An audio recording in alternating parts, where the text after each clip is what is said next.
Buenos días, estimados compañeros, amigos y a todos los que se dan la oportunidad de conectarse el día de hoy en esta sesión virtual de cada semana que emite la Sociedad de Médicos Adscritos del Hospital Civil de Guadalajara, Fray Antonio Alcalde, en donde día con día tenemos invitados muy importantes, y no es la excepción el día de hoy, porque tenemos de invitado al doctor Jesús Steven Jasso Bernal, quien es un destacado médico especialista de aquí de nuestro Hospital Civil y quien maneja de manera muy hábil, muy profesional lo que es la cardiología pediátrica y, por lo tanto, experto en el tema que vamos a presentar el día de hoy. Sabemos de la importancia de manejar oportunamente las patologías, en este caso las malformaciones o los problemas que pueden presentarse desde el nacimiento en los niños, son los que van a arrojar finalmente lo que es la calidad de vida en su etapa adolescente y adulta.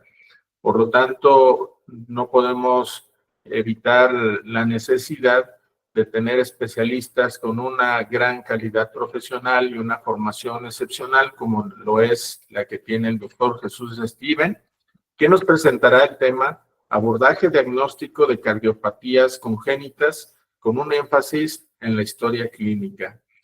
Quiero dar un semblante curricular del doctor. Él es médico cirujano y partero que cursó su carrera en la Universidad de Guadalajara en el año 91 al 97. Tiene especialidad en pediatría que realizó en el Hospital Civil de Guadalajara, Fray Antonio Alcalde, del 99 al 2002. Realizó cardiología pediátrica en el Hospital Infantil de México, Dr. Federico Gómez, de 2002 a 2004. Un diplomado en ecocardiografía pediátrica en el Hospital Dr. Federico Gómez, Infantil de México, del 2004 a 2005. Y actualmente es médico adscrito del Servicio de Cardiología Pediátrica desde el 2005 a la fecha. Sabemos que esto es solo un resumen de la gran cantidad de cursos, pláticas, protocolos, investigaciones y toda la formación que ha tenido el doctor a través de su etapa profesional, y de que no dudamos de la gran calidad científica y académica de conocimientos que nos va a poder transmitir el día de hoy. Bienvenido, doctor Jesús Steven Jasso Bernal. Muchas gracias por por acompañarnos y por darnos este tiempo de ciencia que podemos transmitir a nuestros compañeros. Quiero decirles que este tema será grabado para transmitirse por el canal de YouTube que se llama Sociedad de Médicos Adscritos del Hospital Civil de Guadalajara, Fray Antonio Alcalde, para que cuando lo quieran revisar lo tengan a su disposición, nos den like y puedan suscribirse de manera gratuita. Bienvenido, doctor Jesús Steven. Te dejo el uso de la palabra. Muchas gracias. Muchas gracias, doctor Sunjeki. Agradecido a la Sociedad de Médicos Adscritos de aquí del Fray Antonio Alcalde por la invitación a poder dar una plática que espero que sea lo más sencilla posible para poder captar las diferentes cardiopatías congénitas que se pueden llegar a presentar, como bien lo comentó, en el paciente pediátrico, no solamente usando como ya hasta cierto punto una costumbre a base de lo que viene siendo estudios especiales, como vienen siendo el ecocardiograma, Holter, mesa inclinada, cateterismos, sino empezando con lo que es lo más sencillo, que son las bases, empezando con la historia clínica. Claro que sí. Gracias, doctor. Gracias.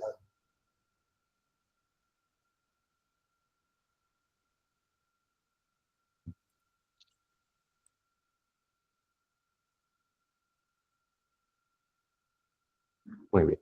Bueno, vamos a ver primero que las cardiopatías congénitas como tal van a representar el 10% de todas las anomalías de forma global. Uno de cada 200 recién nacidos vivos tiene una cardiopatía congénita, lo cual representa el 0.5%, y hay que tomar en cuenta que un tercio de estas son de alto riesgo. Se puede comentar ahorita que 2/3 de estas cardiopatías actualmente ya se pueden llegar a diagnosticar desde el periodo neonatal y va en aumento, afortunadamente. Y esto sobre todo teniendo una énfasis en anomalías complejas, las cuales pueden llegar a requerir de tratamientos que no se pueden llegar a manejar en primero o segundo nivel, sino que gracias a esta situación puede llevarse a su envío oportuno para su atención en un hospital de tercer nivel. Bueno, habíamos comentado en la historia clínica que es la base para sospechar de cardiopatía congénita, en lo cual sus componentes son el interrogatorio y lo que es la exploración física. Estos son tan indispensables que nos van a permitir determinar a cuáles pacientes se les puede llegar a determinar estudios que normalmente no son de rutina, como por ejemplo el electrocardiograma, la radiografía de tórax, Holter, ecocardiograma, cateterismo, etcétera, etcétera. Como puntos imprescindibles tenemos antecedentes familiares, antecedentes obstétricos, antecedentes prenatales, postnatales y sintomatologías y su momento de aparición y evolución. Muy bien. Dentro de lo que es los antecedentes familiares, hay que preguntar si hay algún tipo de interrogatorio en recurrencias familiares que pueden llegar a tener algún tipo de antecedente, ya sea de alguna cardiopatía congénita, como comunicación interauricular, comunicación interventricular, tetralogía de Fallot, cardiopatías complejas, ¿sí? Asimismo, también hay que comentar que las cardiopatías congénitas, sus recurrencias familiares son extremadamente raras y generalmente requieren de una investigación como tal y reportar el caso en revistas indexadas. Esto, sobre todo, tratando de hacer énfasis en cardiopatías congénitas. Bueno, entre lo que son los antecedentes prenatales y obstétricos, hay que tener en cuenta también antecedentes de infecciones intrauterinas, enfermedades maternas o el tratamiento médico durante lo que es el embarazo. Como antecedentes de infección intrauterina, podemos englobar los viriásicos, principalmente rubiola, coxsackie, herpes virus tipo B, citomegalovirus, parotiditis, toxoplasmosis, etcétera, ya que estos pueden llegar a interferir en lo que es la formación cardíaca y darnos problemas o cardiopatías congénitas. Vamos a tomar un ejemplo que me gustó mucho, el de rubiola congénita. La rubiola congénita tiene un riesgo de malformación entre el 20 y el 50% en el primer trimestre. Tiene un universo de problemas que pueden llegar a presentarse, como sordera, retraso psicomotor, cataratas y trombocitopenia neonatal. En segundo lugar, tenemos con el 48% cardiopatías congénitas, como pudiera ser principalmente el conducto arterioso o estenosis o hipoplasia de las arterias pulmonares en su porción periférica. Y es solamente un ejemplo. Si tenemos nosotros el antecedente de una infección, tendríamos que ir enfocados a buscar una cardiopatía congénita. Dentro de las enfermedades maternas, ¿qué podemos llegar nosotros a asociar? Si hay una diabetes ya sea materna de tipo gestacional o que ya tiene antecedentes de diabetes, se debe de sospechar en una miocardiopatía hipertrófica, que afortunadamente son transitorias, pero que son muy frecuentes al momento del nacimiento. Pero afortunadamente es difícil que haya algún tipo de proceso obstructivo. También asimismo se debe de asociar con antecedentes, con transposición de grandes arterias, la cual es muy poco frecuente. También enfermedades inmunológicas, como por ejemplo que la mamá puede llegar a presentar lupus eritematoso sistémico, el cual tiene una alta asociación con bloqueo atrioventricular completo en el recién nacido. Y algunos tratamientos médicos durante lo que es el embarazo. Esto, mira, y nada más agarro, por ejemplo, que anteriormente para los pacientitos que tenían alteraciones psiquiátricas, se les daba lo que es el manejo con litio, el cual está asociado mayormente con lo que es la anomalía de Epstein. Solo por poner un ejemplo. Bueno, en la historia postnatal vamos a ver los momentos de aparición y evolución de los síntomas. Los síntomas que destacan especialmente por su elevada incidencia, es preciso valorar el momento exacto de su aparición, así como determinar su duración, gravedad y si progresan o ceden espontáneamente o con tratamiento médico. Uno de los principales es la cianosis. Muy bien, nos vamos a orientar si la cianosis es intensa al momento del nacimiento, con saturaciones a lo mejor probablemente de 70 o hacia abajo, nos va a poder orientar a transposición de grandes arterias con cortocircuitos pequeños o situaciones de obstrucción severa al tracto de salida tanto del ventrículo derecho o del ventrículo izquierdo, las famosas estenosis valvulares aórticas o críticas del recién nacido. También debemos de sospechar nosotros en persistencia del patrón fetal, como en los pacientes con síndrome de aspiración meconial. Y también, por último, tendríamos que pensar en una atresia de la arteria pulmonar dependientes del ducto arterioso, que generalmente los ductos arteriosos son de pequeño tamaño. Si este tipo de cianosis es leve o es tardía, podemos valorar otro tipo de cardiopatías, como por ejemplo obstrucciones menos severas al tracto de salida del ventrículo derecho, como sería la tetralogía de Fallot. Asimismo, transposición de grandes arterias con grandes cortocircuitos de derecha a izquierda, como las dobles vías de salida del ventrículo derecho, que generalmente no estén asociadas con estenosis severa, o cardiopatías complejas con cavidades de mezcla, como por ejemplo el corazón univentricular. Si generalmente la cianosis es tardía, o sea que se llega a presentar en años, generalmente nosotros tenemos el antecedente de un diagnóstico de una cardiopatía de flujo de izquierda a derecha, como podría ser una comunicación interventricular, conducto arterioso o canal atrioventricular, que previamente es una cianógenos, pero que debido a que por su tamaño y su afectación al nivel de la vasculatura pulmonar, nos pueden presentar el síndrome de Eisenmenger, el cual sería una lesión vascular pulmonar irreversible y con un cortocircuito invertido de derecha a izquierda. ¿Sí? Muy bien, también hay que tomar en cuenta que puede haber una hipertensión arterial primaria o secundaria a factores extrínsecos extracardíacos.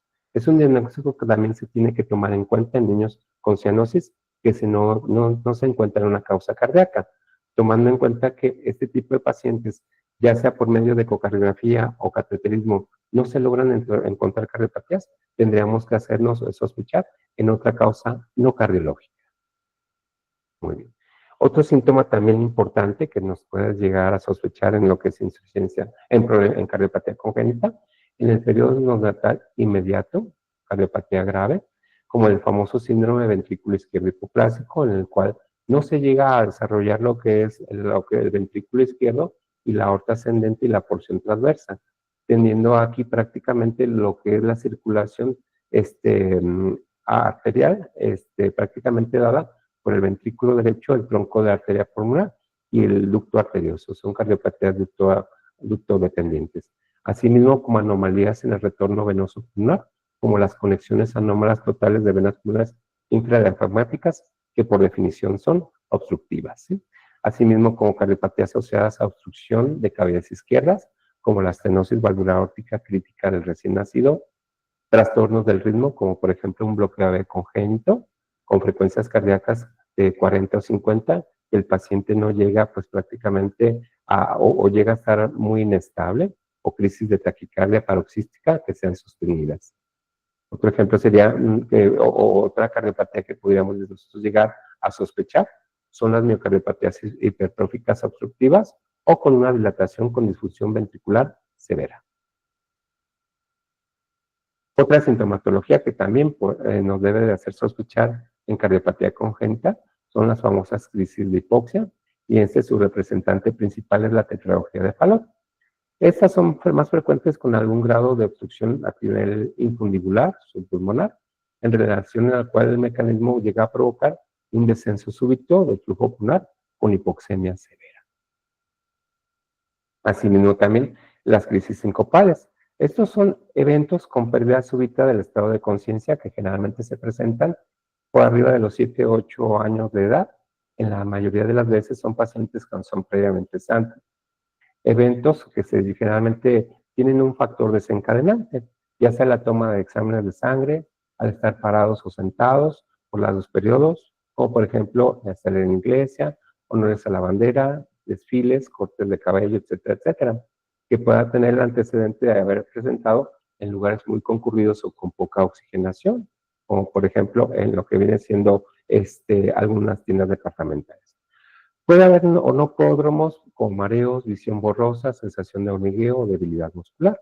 Generalmente en este tipo de pacientes la exploración física es generalmente normal y normalmente iniciamos con medidas generales y se puede llegar a hacer varias pruebas, entre ellas el estudio de mesa inclinada para un diagnóstico completo. Muy bien. También puede haber otras cardiopatías que nos pueden llegar a dar colapso cardíaco en corta edad, como podría ser estenosis valvular aórtica crítica, mixomas auriculares gigantes que hacen una obstrucción importante en las aurículas, miocardiopatías hipertróficas obstructivas, bloqueo atrioventriculares de tercer grado, que presenten crisis de Stock-Adam, y generalmente este tipo de pacientes sí van a tener alteraciones o soplos en la exploración física. También hay que tomar en cuenta sintomatologías asociadas que nos pueden llegar a sospechar en que nuestro paciente tenga algún tipo de cardiopatía congénita, como sería la diaforesis, fatiga a la alimentación, dolor precordial, disnea, edema, poca ganancia por no estatural, infecciones frecuentes de vías respiratorias. Todas estas juntas nos pueden llegar a asociar a tener cardiopatía congénita. Pasamos ahora sí a lo que es la exploración física. Siempre hay que tener en cuenta que hay que sistematizar la exploración física del aparato cardiovascular. Observación, palpación, auscultación y percusión. Muy bien. Al momento de lo que es la observación, es importante que nosotros podamos tener la sospecha de lo que es la cardiopatía, sobre todo teniendo en cuenta que hay algunas genopatías que se asocian de forma importante con cardiopatías congénitas. Las vamos a ver ahorita. Por ejemplo, el pacientito que tiene síndrome de Down tiene entre un 40 a un 50% de tener cardiopatías. Entre ellas, la más importante es el canal atrioventricular, pero también estaría la comunicación intraauricular, comunicación interventricular, conducto arterioso y de las cianógenas, la tetralogía de Fallot. Tenemos también la trisomía 18 y 13, que generalmente se asocian con el 100% de posibles de tener cardiopatía congénita. El Turner generalmente por arriba del 50% de tener cardiopatía y entre ellas la más importante es la coartación de la aorta. Asimismo, pacientes con UNAM es menos del 50% que pueden llegar a tener una asociación con estenosis valvular pulmonar o conducto arterioso, así como miocardiopatías hipertróficas. Y el Williams generalmente se llegan a asociar con estenosis valvulares supraórticas, principalmente. Se fijan, cada síndrome puede llegar a presentar cierto porcentaje de cardiopatía y de estas hay algunas que son hasta cierto punto más frecuentes. En el segundo bloque también tendremos como por ejemplo los pacientitos que tienen síndrome de Marfan, que es frecuente esta asociación con dilatación de raíz aórtica, colapso de la válvula mitral, aneurismas disecantes de la válvula aórtica. El Holoram, que generalmente en la mayoría de los pacientes, del 100%, llegan a presentar defectos septales, y estos los más frecuentes es la comunicación interauricular. Me regreso un poquito en lo que es la observación. Ya una vez viendo o valorando que pudiera llegar a tener un fenotipo y este fenotipo asociado a una cardiopatía, nos podemos presentar a ver lo que es para nuestro paciente puede llegar a presentar cianosis, hipocretismo, el patrón ventilatorio y la deformidad del tórax. Ahorita lo vamos a ver.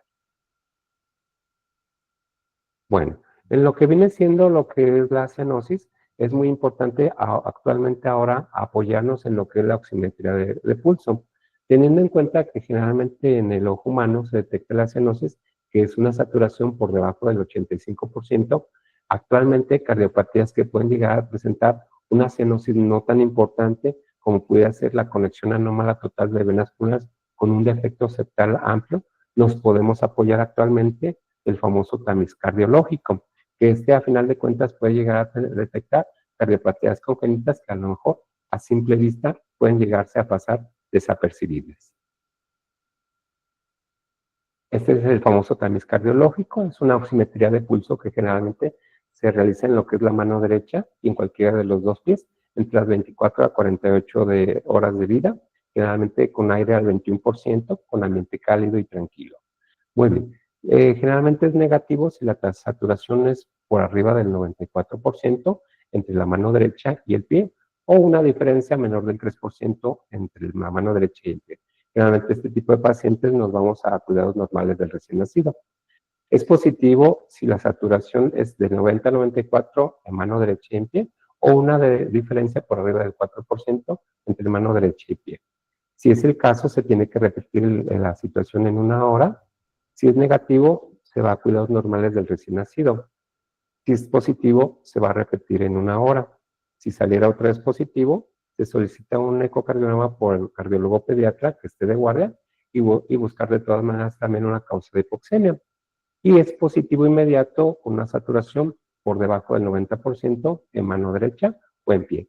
Por lo tanto, volvemos a lo que es la situación. Vamos a solicitar el estudio del ecocardiograma. Muy bien. En lo que es la cuestión de la observación, también vamos a ver el patrón respiratorio que presente nuestro paciente, tomando en cuenta que la polipnea generalmente está asociada con cardiopatías de flujo pulmonar aumentado, mientras que la taquipnea está asociada con cardiopatías de flujo pulmonar disminuido. El flujo pulmonar aumentado, el patrón de polipnea, generalmente y el uso de músculos accesorios. Muy bien. Importante también enseguida de lo que es la observación, lo que es la palpación, sobre todo para tomar en cuenta si nuestro precordio está normodinámico o hiperdinámico. Generalmente si es hiperdinámico nos hablaría de cardiopatías congénitas de flujo pulmonar aumentado, como por ejemplo podrían ser la comunicación interventricular, la comunicación intralateral amplia o canales atrioventriculares, por poner un ejemplo. También es importante saber si el paciente presenta frémito, que es la palpación de un soplo, para poder catalogar lo que es la intensidad. Asimismo, podemos valorar lo que es el borde hepático para ver si hay datos de insuficiencia cardíaca y también valorar lo que son los pulsos. Los pulsos generalmente van a estar disminuidos en cardiopatías de tipo de coartación de la aorta. Por lo tanto, en todo paciente recién nacido, es importante tocar lo que son los pulsos tanto en las extremidades inferiores como en las extremidades superiores. Ahora, seguimos con lo que es la auscultación. La auscultación nos puede dar lo que es, primero, o valorar lo que es la frecuencia cardíaca, y siempre hay que tener las percentilas que deberían de estar esperadas para su edad. También hay que tomar en cuenta que puede haber situaciones como bradicardias sinusales o taquicardias sinusales que pueden llegar a presentarse por alguna otra situación diferente, pero no necesariamente tienen que ser con alteraciones cardíacas. Pero es importante que este tipo de pacientes pueden llegarse a valorar por cardiología pediátrica. También vamos a valorar lo que es el ritmo cardíaco y poder diferenciar de una verdadera extrasístole, que en esta situación generalmente hay un cambio en lo que viene siendo digamos, el sonido, si hay un cambio verdadero a diferencia de una arritmia respiratoria, que muchas veces es el motivo de envío a nuestro consultorio. Tenemos en cuenta la arritmia respiratoria, en la cual normalmente hay una modificación de la frecuencia cardíaca con lo que es la respiración. Y nosotros al momento de hacer lo que es la expiración, digamos, el estímulo del nervio vago empieza a disminuir y por lo tanto lo que viene siendo la frecuencia cardíaca empieza a aumentar. Al momento de hacer lo que es la expiración, vuelve a su tono el nervio vago y entonces ya la frecuencia cardíaca empieza a su normalidad. Pero esta situación, al momento de la exploración física, nos puede llamar mucho la atención. Nos podemos ayudar si este cambio de ritmo de corazoncito es como comentamos. Al momento de la expiración aumenta la frecuencia cardíaca, al momento de la expiración se vuelve a su normalidad. Ya podríamos estar sospechando en una arritmia respiratoria más que en una verdadera extrasístole. Aquí nos podríamos nosotros apoyar con un simple electrocardiograma o inclusive con un Holter de 24 horas. También vamos a valorar lo que son los tonos cardíacos, sobre todo la intensidad, si hay algún tipo de desdoblamiento en relación con la respiración. En intensidad, como por ejemplo que pudiera estar disminuidos, nos podría hablar de lo que viene siendo algún tipo de derrame pericárdico de forma masiva que pudiera llegar a estar provocando una disminución en su intensidad o un desdoblamiento que tendría que ser amplio y fijo para poder determinar que estamos en asociación con una comunicación interauricular. Si el desdoblamiento es secundario a la respiración, podríamos pensar que es una situación normal. También vamos a valorar lo que es la situación de los soplos cardíacos y ruidos agregados. El soplo cardíaco se puede decir que es la más frecuente sintomatología por la cual el personal, ya sea de pediatría o médico general, nos mandan a cardiología. Sí tendría que llevar pues prácticamente o llevar otro tipo de, eh, pues se podría ver en otra situación, ya que a final de cuentas sería muy amplio. Como principio, y esta situación sí me gustaría que quedara muy en claro, no todas las cardiopatías van a originar un soplo cardíaco, ni todo soplo indica cardiopatía, ¿sí? Bueno, esto es muy importante y hago un paréntesis aquí. Sobre todo hay que tomar en cuenta que aquellas cardiopatías que generalmente son de alta mortalidad o que son muy complejas, generalmente pueden llegar a no tener un soplo cardíaco. Y también tomar en cuenta que en lo que es la experiencia, la mayoría de los envíos que se tienen a lo que es la consulta externa son dados por soplos de tipo funcional o fisiológico y no representa definitivamente algún tipo de cardiopatía congénita. Pero es importante pues la auscultación para ver si hay o no soplos cardíacos. Bueno, hay algunos soplos que pueden llegar a orientarnos con cardiopatías congénitas específicas. Por ejemplo, la comunicación interventricular generalmente sería un soplo sistólico en cuarto espacio intercostal, en el borde parasternal izquierdo. El conducto arterioso tendría que ser un soplo continuo o máquina de vapor en segundo espacio intercostal, borde parasternal izquierdo. Asimismo, pueden haber algunos soplos que pueden ser inespecíficos, como por ejemplo la anomalía de Epstein, que llega a predominar un soplo mesosistólico en cuarto espacio intercostal, grado 2 o 3 de 6 o en el borde parasternal izquierdo, y este está secundario por la insuficiencia tricuspidal moderada o severa que puede llegar a presentar, pero que dicho soplo puede llegar a ser causado inclusive por otro tipo de cardiopatías y no es tan específica, ¿sí? Hay que tomar en cuenta que en la experiencia propia la mayoría de los soplos por los cuales se llega a derivar pueden llegar a ser tipo funcionales. ¿Cómo podemos nosotros sospechar de un soplo funcional o inocente? Generalmente pues, es difícil que puedan llegar a tener antecedentes patológicos o síntomas que sean muy evidentes. Generalmente este tipo de soplos son aislados o generalmente pueden ser explicados por algún otro tipo de situación. Son soplos que generalmente tienen la característica de ser soplos mesosistólicos localizados en cuarto espacio intercostal, grado 1 o 2 de 6 en el borde parasternal izquierdo. Generalmente van a variar con el cambio de posición o la respiración.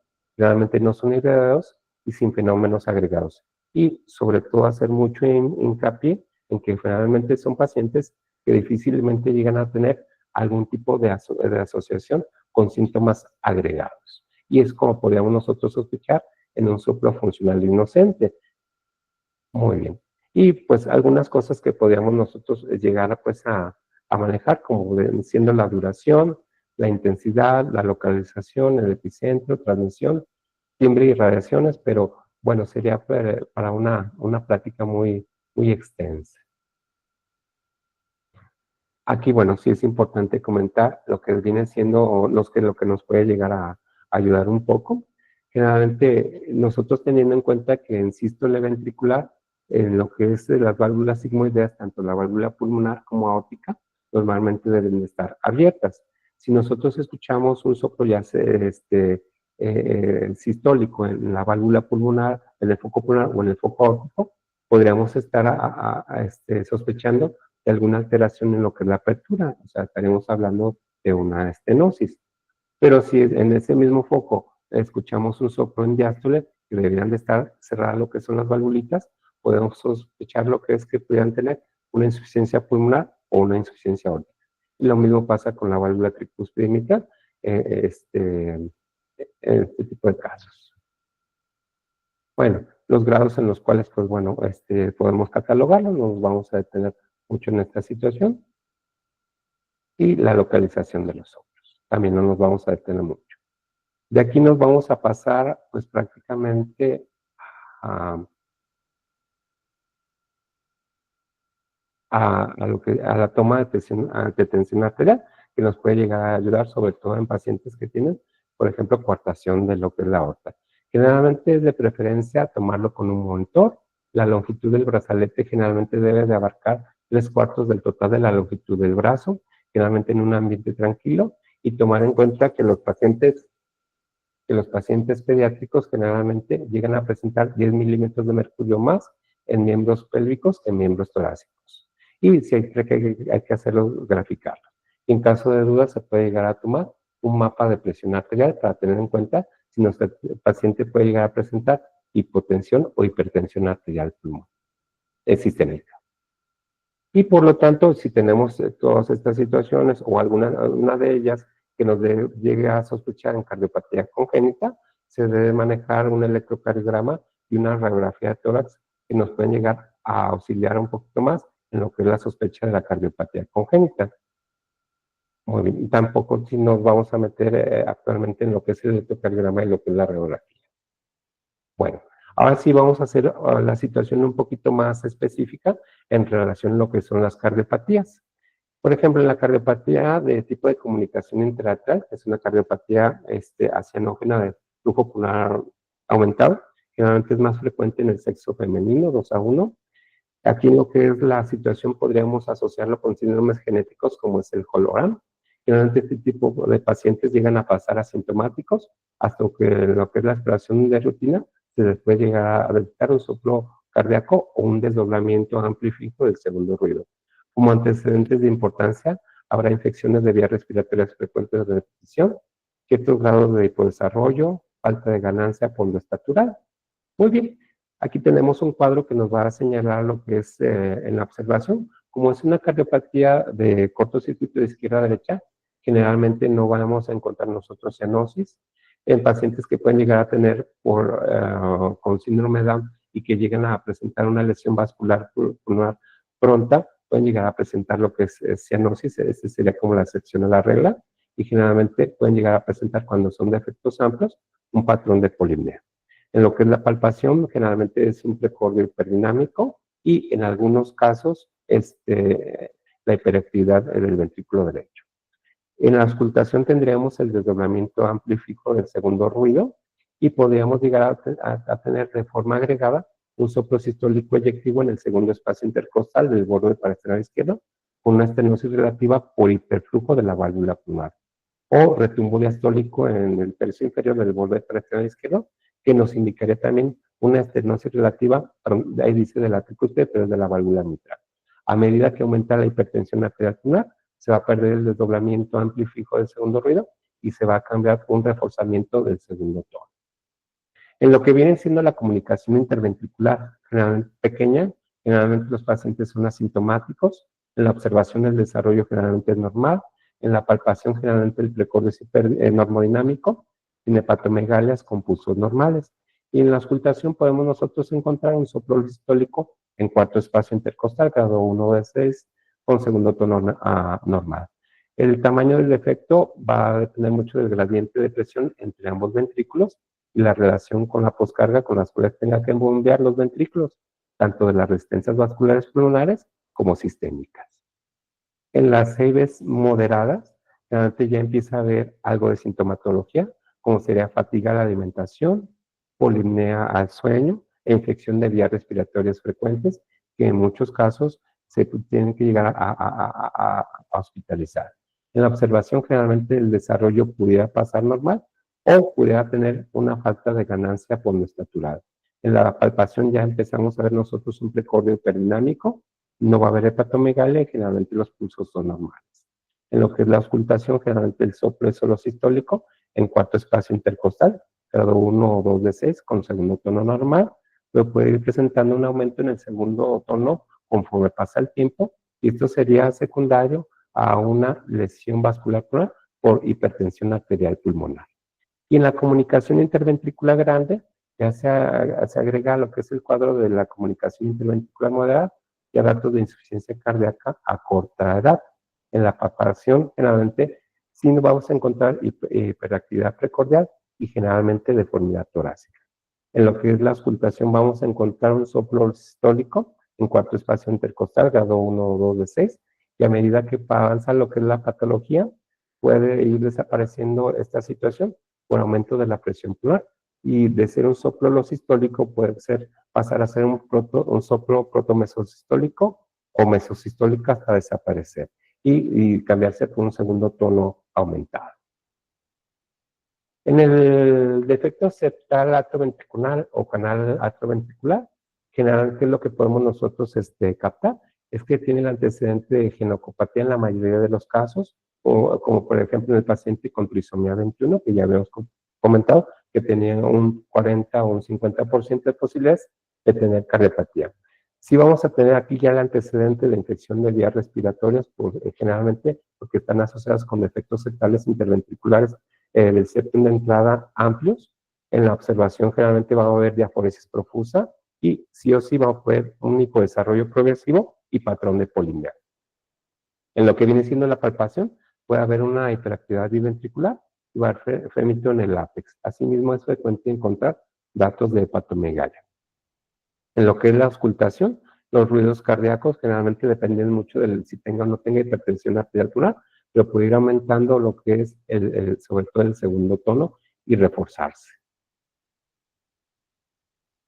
Bueno, hay que tomar en cuenta que algunos neonatos al momento del nacimiento no llegan a presentar lo que es el soplo y tomo en cuenta mucho lo que es el canal atrioventricular.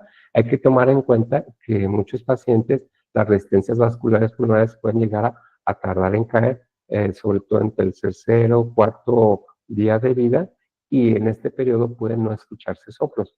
Por eso es que es importante, sobre todo, citar a nuestro paciente, inclusive que no le encontremos soplo, a la semana de vida, que es importante nosotros que a lo mejor soplos que a lo mejor no podríamos nosotros escuchar al momento del nacimiento, a lo mejor cuando ya caigan lo que son las resistencias vasculares pulmonares, ya podríamos nosotros escuchar dicho soplo. Por eso es que es importante que este tipo de pacientes lleven un seguimiento por pediatría por la consulta externa.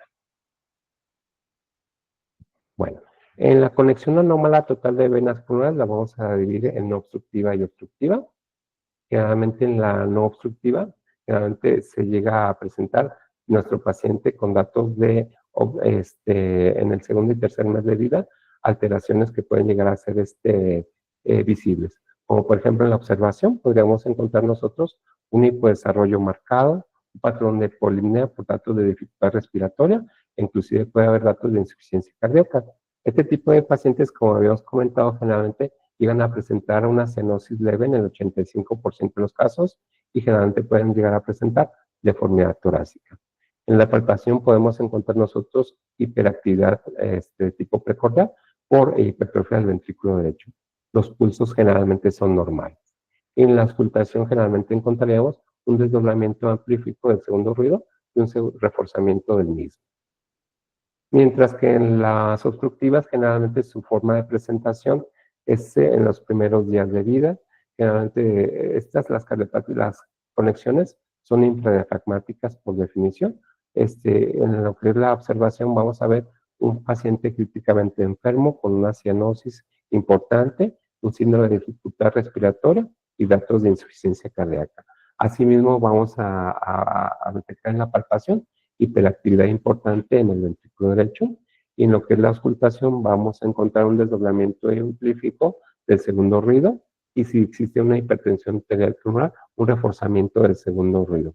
Asimismo podemos encontrar un soplo sistólico de insuficiencia tricuspidia en el borde paraesternal izquierdo en su tercio inferior. También hay que comentar que en este tipo de pacientes pueden no auscultarse soplo, como habíamos nosotros comentado, pero tienen datos de insuficiencia cardíaca, inclusive ritmo de galope y taquicardia importante. Bueno, nos pasamos ahora a las xenógenas, como la tetralogía de Fallot. Cuando la obstrucción generalmente es leve a moderada, estamos hablando nosotros de obstrucciones por debajo de 40 milímetros de mercurio. Generalmente en la observación puede que no presente cianosis, ya que este tipo de comportamiento es cardiopatías como si fuera una comunicación interventricular amplia con una leve estenosis que no llega a proteger muchas veces y a comportarse como cardiopatías de flujo pulmonar aumentado.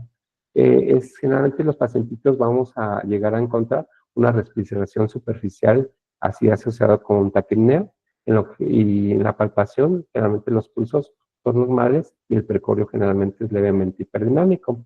En la auscultación lo único que vamos a encontrar es un soplo sistólico eyectivo en segundo y a tercer espacio intercostal, que es característico de la estenosis leve de la válvula infundibular valvular pulmonar, que vamos a encontrar en este paciente. Mientras tanto, en la tetralogía mientras tanto, en las pacientes que tienen tetralogía de Fallot severa, pues generalmente lo que es la observación vamos a encontrar nosotros una cianosis severa, generalmente la respiración es superficial y con taquipnea. En la auscultación vamos a encontrar nosotros un soplo sistólico eyectivo en el segundo espacio intercostal o inclusive en pacientes que en los cuales puede llegarse a ir perdiendo este tipo de soplo, ya que hay que entender que el soplo está dado por la estenosis infundibular y es inversamente proporcional. Una patología de Fallot con una obstrucción severa, generalmente la duración del soplo es corto, mientras que un paciente con una obstrucción leve, generalmente el soplo, la duración es largo, o sea, es inversamente proporcional. Generalmente en la palpación vamos a encontrar a un hiperdinámico y esto dado por lo que es la hipertrofia del ventrículo derecho. Generalmente el hígado es normal, no vamos a ver nosotros hepatomegalia.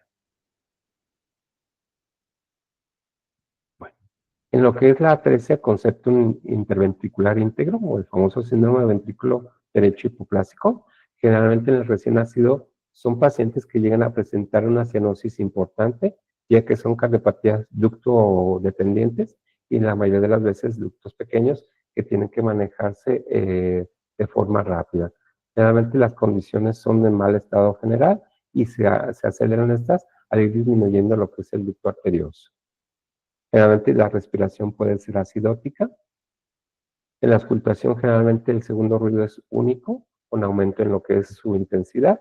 Puede haber un clip protosistólico de eyección aórtico y son raros los soplos, por ejemplo, en segundo espacio intercostal alto del ducto arterioso.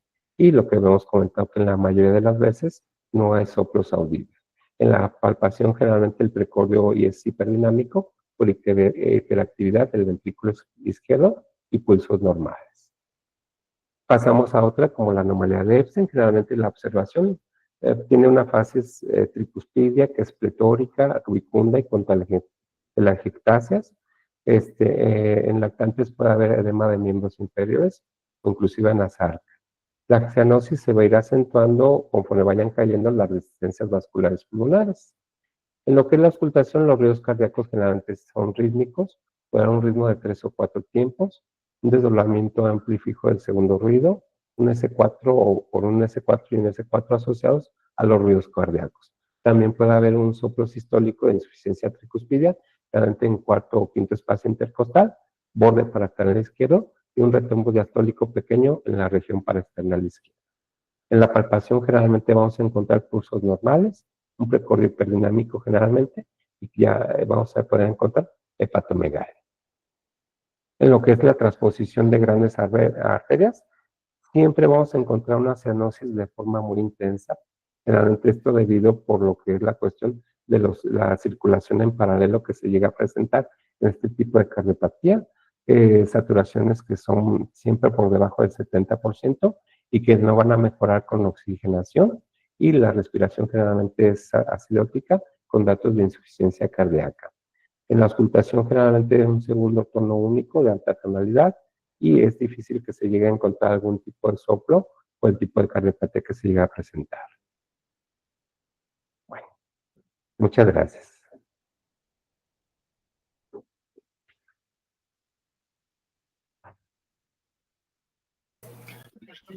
Muchas gracias, doctor Jesús Steven, por esta excelente presentación. Agradecemos mucho todos estos conocimientos que ahora estamos adquiriendo. Sabemos de lo importante que es el manejo de estas patologías para los cuales es un experto. Y invitamos a todos los compañeros, la gente que desea tener una opinión, apoyo sobre este tipo de enfermedades, puedan acudir a nuestro hospital civil y saben que cuentan con un experto que es el doctor Jesús Steven. Vamos a dar unos minutos por si hay preguntas o respuestas para intervenciones y felicitaciones también. Quien desee hacer algún comentario, adelante.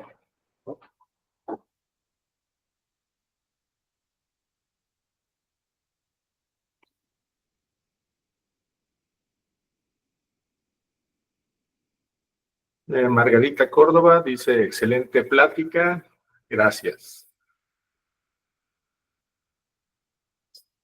Muchas gracias. Bien, vimos varias manitas que se levantaron felicitándote, doctor.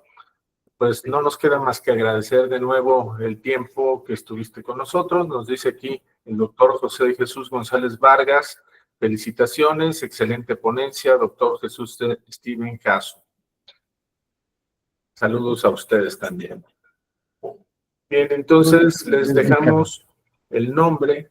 Ah, miren, aquí hay alguien levantó la mano, cardiología pediátrica. Adelante.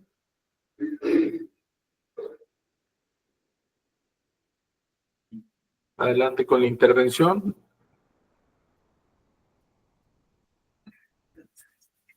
Bien, parece que no.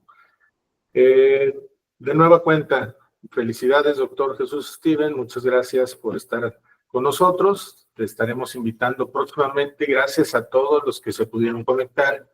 Esperamos sus aportaciones, sus comentarios en la página, en el canal de YouTube de la Sociedad de Médicos Adscritos del Hospital Civil de Guadalajara, Fray Antonio Alcalde, donde se están dejando un acervo de pláticas desde que inició este protocolo de sesiones, y aquí va a estar también la del doctor Jesús Steven.